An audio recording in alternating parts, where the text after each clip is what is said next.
Good morning. Manidipa বাবাই 2023 চ্যানেলে তোমাদের অনেক অনেক স্বাগত। আজকের সকালটা খানিকটা মন খারাপ দিয়েই শুরু হয়েছে। আর সকালে উঠেই করতে বসে গেছি আমি ব্রেকফাস্ট সবার জন্য। আর ব্রেকফাস্ট করতে করতে ভাবছি যে আজকেই ওদেরকে লাস্ট নিজের হাতে রান্না করে খাওয়াবো, আবার কবে আসবো ছুটিতে তখন খাওয়াবো। তো মামনি আর বাবা খাবে ডিমের অমলেট, আর আমি আর তোমাদের দাদাভাই খাবো ভুজিয়া। বোন বাড়িতে নেই, বোন গেছে পড়াতে স্কুলে জন্য, আর বাকি 4 জনের জন্যই বানাচ্ছি।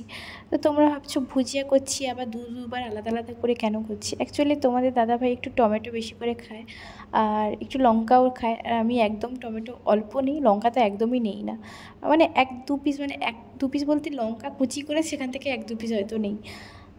তো যাই হোক, তো সেই জন্যই আলাদা করা। আর যাই হোক, আমার হয়ে গেছে। এবার সেই জন্য আমি ডিমের ভুজিয়াগুলোকে বাটিতে করে করে নিচ্ছি, আর তারপরেই যাচ্ছি তোমাদের দাদাভাইকে ডাকতে। ও ঘুমিয়ে আছে। আর দেখো, বিছানাতে বেডশিটটা আমি পাতিনি বলতে কালকে রাত্রিবেলা শোয়ার সময় তোমাদের দাদাভাইকে অনেক করে বললাম যে ওঠো বেডশিটটা পেতে দিই। তখন ও বলল না না, সকালে যখন উঠবে তখন পেতে দিবে, এখন তো আমি মাদুরেই শুয়ে যাচ্ছি। তো যাই হোক, তো আর বেশিও কিছু বললাম না, তারপরেই গেলাম তোমাদের দাদাভাইকে ডাকতে। তাই ও বললো যে তুমি মুড়ি খাবে বলে মুড়ি বাড়বে যাও, আমি ব্রাশ করে উঠছি। তো আমি এই জন্য চলে এসেছি।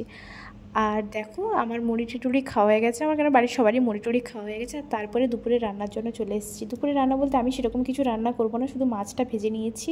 এই মাছটার টক হবে কাতলা মাছের, আর বাবা নিয়ে এসেছে চিংড়া মাছ অনেকগুলো।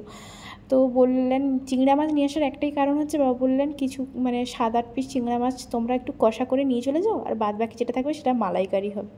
আমি বললাম ঠিক আছে। তো সেই জন্য এখন চিংড়া মাছগুলোকে ভেজে নিয়ে কষাতে বসিয়েছি। এখন চিংড়া মাছটা কষিয়ে নিই, তারপরে স্টেপে মালাইকারি করব। তো মশলা কষাচ্ছি আর মাছগুলো বের করে নেব। বাবা বলেছিল 10-15 পিস মতো মাছ নিই, তাই বললাম 10-15 পিস মাছ কী হবে, 7-8 পিস হলেই হয়ে যাবে। তো তাই জন্য 7-8 পিস মাছ বের করে নিচ্ছি। আর মশলাটা কষিয়েছিলাম, ওই জন্য মশলাটা হয়ে গেছে, আর এই জন্য মাছগুলো আমি ঢেলে দিলাম। তো মাছটা হয়ে যাওয়ার এটাকে ঠান্ডা করতে দিয়ে দেবো, কারণ গরম গরম নিয়ে গেলে সব কিছুই নষ্ট হয়ে যাবে। তো যদিও যেতে অনেকক্ষণ টাইম আছে। আর তোমাদের দাদাভাই এসে বলছে তোমার কি রান্না কমপ্লিট হয়েছে? আমি বললাম না, আর একটু বাকি আছে। এই যে স্নান করে খেয়ে দিয়ে এসে বসছি, সত্যি খেতে বসতে বসতে এত মন খারাপ করছে। সবার সঙ্গে এতদিন খেতাম, দুপুরবেলা হলে কি রাত্রিবেলা হলে বাবা ডাকতো মা খাবে আসো। এই যে আজকে খুব মিস করছি ব্যাপারটাকে। এতদিন খুব আনন্দ হচ্ছিলো যে যাবো তোমাদের দাদাভাইয়ের সঙ্গে যাব, কোয়ার্টারে যাব। বাট সিরিয়াসলি বলতে আজকে সকাল থেকে খুব মন খারাপ করছে। বিশেষ করে আজকে যখন খেতে বসছিলাম, আমি ওই ব্যাপারটা যখন ভাবছি তখন আমার এমনিতেই চোখ থেকে জল বেরিয়ে আসছে। আর সত্যি বলতে আমার শ্বশুরবাড়িতে মানুষগুলো সত্যি অন্যরকম। আমার কোনোদিনও বিয়ের পরে 3 মাস থাকলাম এখানে, আমার কখনোর জন্য মনে হয়নি যে আমি শ্বশুর বাড়িতে এসেছি। শ্বশুর বাড়ির ব্যাপারটা আমরা যেটা আইডিয়া করে থাকি যে শ্বশুর বাড়ি হয় একটু দরজাল টাইপের, এরকম আমার সত্যি কথা আজ পর্যন্ত কোনোদিনই মনে হয়নি। আমি যেটা খেতে ভালোবাসি বাবা সেইটা বাজার থেকে আনতো, সেই মাছটা আনতো। মামনি আমাকে জিজ্ঞাসা করতো ঘুম থেকে, মা কী রান্না করবো, কী খাবে বলো তুমি, যেটা বলতাম সেটাই হতো। আর প্রথম থেকেই নিজের স্বাধীনভাবে আছি বলতে গেলে। তো সেই জন্য আজকে এত কষ্ট হচ্ছে যেটা বলে বোঝাতে পারবো না হয়তো, কি বলবো। তো যাই হোক, মোটামুটি সব গোছানো কমপ্লিট। গাড়ি আসবে আমাদের ওই 6টার দিকে, আমরা বেরোবো এখান থেকে। আমাদের হাওড়া থেকে ট্রেন আছে, তো এখান থেকে 6টার দিকে বেরোবো। আর ওখানে হাওড়াতেও মারা সবাই দেখা করতে যাবে। অ্যাকচুয়ালি যার বিয়ে বাড়ি ছিল, যে বোনের, ওর আজকে রিসেপশান আছে। ওর রিসেপশানটা ওই হাওড়াতেই ওখানেই হচ্ছে, কলকাতাতেই হচ্ছে। তো মা বললো যে চল ঠিক আছে, তাহলে তোর সঙ্গে স্টেশনে দেখা করতে, মা ওখান থেকে রিসেপশানে গেছে, দিয়ে বললো তোর সঙ্গে দেখা করতে যাও। আমি চলো, আনন্দও লাগছে, কারণ মাও যাওয়ার সময় তো মাকে দেখে যেতে পারবো। আর তো দেখলে রান্না বান্নাও সেরকম কিছু করিনি। আমি রান্না করেছিলাম বলতে মালাইকারিটা নিয়েছিলাম, বাবা বলছিলো তোমরা চিংড়া মাছ একটু তোমাদের জন্য একটু করে নিয়ে যাবে, সেই যাওয়ার কারণে ওই চিংড়া মাছ তরকারিটা করা। আর হ্যাঁ, ম্যাগি করে দিয়ে এসেছি, ম্যাগিটা সেদ্ধ করে দিয়ে এসেছি, ওটাকে ফ্রাই ম্যাগি করবো যাতে রাতে খেতে পারি। সেই জন্য সেটা পরে করব, যখন এই 2টোর দিকে, আমরা 2টোর দিকে 3টার দিকে খালি করবো, দিলে একটু ফ্যানে ঠান্ডা হয়ে গেলে হয়ে যাবে। তো ঠিক আছে, চলো এখন একটু রেস্ট নিয়ে নিই, আর তারপর উঠে ম্যাগিটাও করতে হবে। আর আমি জানি না বেরোনোর সময় কতটা ভিডিও দিতে পারবো কি পারবো না, কারণ যাওয়ার সময় সবারই একটু মন মেজাজ খারাপ থাকবে, সঙ্গে আমারও মেজাজ খারাপ থাকবে, তাই জন্য বলতে পারছি না। তাও আমি চেষ্টা করব, দেখি বোনকে বলবো একটু ভিডিও করে দিতে। তো সেটা পরের কথা পরেই হবে। তো এখন একটু রেস্ট নেওয়া যাক, তারপর উঠে আমি ম্যাগিটাই করি, তারপর দেখাচ্ছি আমি কি নিয়ে যাচ্ছি। আর এই যে দেখো আমার ম্যাগি করাও কমপ্লিট হয়ে গেছে। আমি কি নিয়ে যাচ্ছি দেখো, এই যে যখন বলেছিলাম চিংড়ি মাছের একটু তরকারি করেছিলাম, তরকারি বলতে নয়, এটা একটা কষা টাইপের করেছিলাম।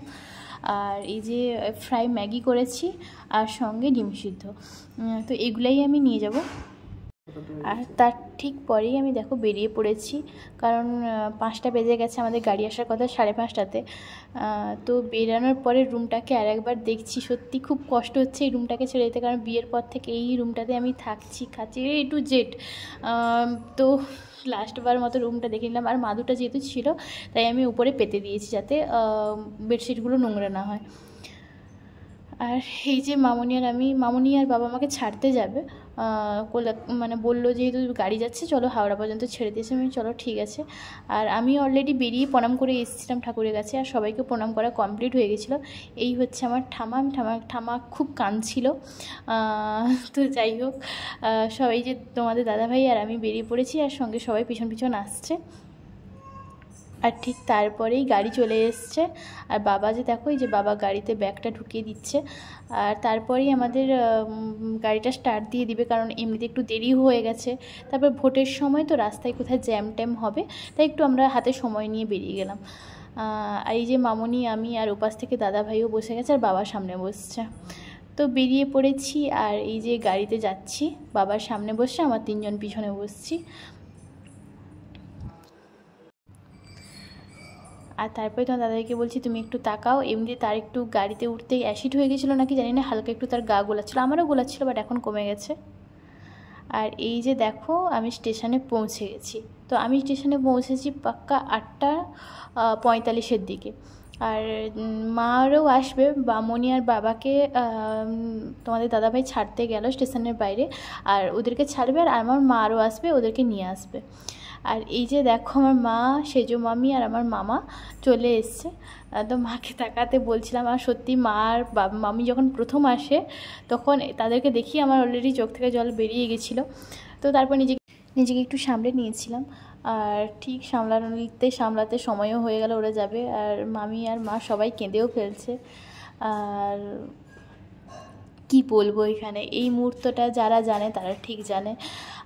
তো দেখো মা আর মামি আরও সবাই চলে যাচ্ছে, আর তোমাদের দাদাভাই ওদেরকে ছাড়তে স্টেশনের বাইরে যাচ্ছে। আর তখন কি কে থাকলো না থাকলো সেটা তো এত ডিপেন্ড করে না, তো চোখ তো আর কারোর কথা মানে না, তো জল বেরোতেই আছে। তো যাই হোক, পেছনে একজন এসে বসছিল, আর ও অনর্গল আমাকে দেখছিল যে আমি হঠাৎ কাঁদছি কেন। তো যাই হোক, তারপরে তোমাদের দাদাভাই এসে বললো ঠিক আছে মন খারাপ করো না, আবার তো কিছুদিন পর চলে আসবো। আর প্রচণ্ড খিদেও পেয়েছিলো, আর ট্রেন আসার সময় হয়ে গেছিলো, তাই জন্য ওখানে একটা পেপার পেতে আমরা বসে গেছিলাম খেতে। আর তো ম্যাগি যে করে নিয়ে এসেছিলাম ওটাই খাচ্ছিল ও, আর সঙ্গে আমাকেও খাইয়ে দিয়েছিল। তো ট্রেন আসারও সময় হয়ে গেছে, আর এই ব্লগটাকে আমি এখানেই শেষ করলাম, নয়তো ভিডিওটা অনেকটাই বড় হয়ে যাচ্ছিলো। তো ট্রেনের ব্লগটা তোমরা কালকে দেখতে পাবে। কালকে আমি ঠিক ব্লগটা আপলোড করব। তো এই ব্লগটা কেমন লাগলো তোমরা জানিও, আর তোমরা ভালো থেকো, সুস্থ থাকো, দেখা হচ্ছে নেক্সট কোনো ব্লগে, নেক্সট কোনো ভিডিওতে।